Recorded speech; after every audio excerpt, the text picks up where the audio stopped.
বাবা উঠো। বাবা তোমার গা গরম কেন? তুমি কি অসুস্থ?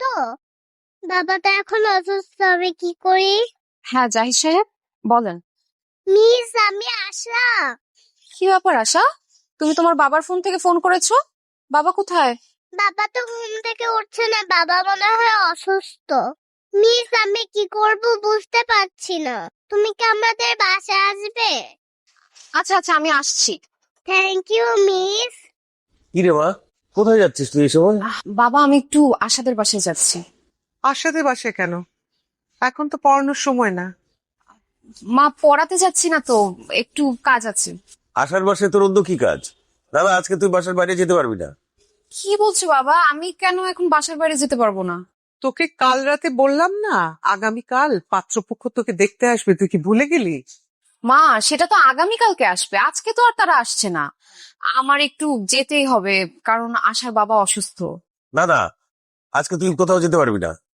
আশার বাবা সিঙ্গেল ফাদার, উনি অনেক অসুস্থ, দেখার মতো কেউ নেই। আর আশা ছোট্ট একটা মানুষ, ও কল করেছে আমাকে, খুবই অসুস্থ। আমি যাচ্ছি, আমার বেশিক্ষণ সময় লাগবে না। ওকে, আমি চলে আসবো। আশার বাবার প্রতি ওর দরদটা একটু বেশি মনে হচ্ছে না? হুম, সেটাই তো দেখছি।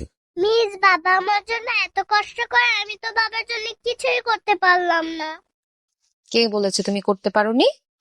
তুমি এই যে বাবা অসুস্থ হওয়ার পর আমাকে ফোন করেছো, আমি এখানে চলে আসলাম, এরপর দুজন মিলে বাবার সেবা যত্ন করলাম। বাবা দেখবে খুব তাড়াতাড়ি সুস্থ হয়ে যাবে। মিস, তুমি খুব ভালো, থ্যাংক ইউ। ওরে বাবা, ইউ আর মোস্ট ওয়েলকাম। তুমিও একটা লক্ষ্মী মেয়ে। জানো মিস, বাবা না বিয়ে করতে চায়, কিন্তু আমার ওই মেয়েদেরকে একদমই পছন্দ না। শুধু আমার তোমাকে পছন্দ। তুমি কি আমার মা হবে? আশা, এখন আমার বাসায় যেতে হবে। তুমি বাবার দিকে খেয়াল রাখবে, আর বাবা যদি উঠে যায় তখন আমাকে ফোন দিয়ে জানাবে, ঠিক আছে? ঠিক আছে। আর কোনো দরকার হলে আমাকে ফোন করবে।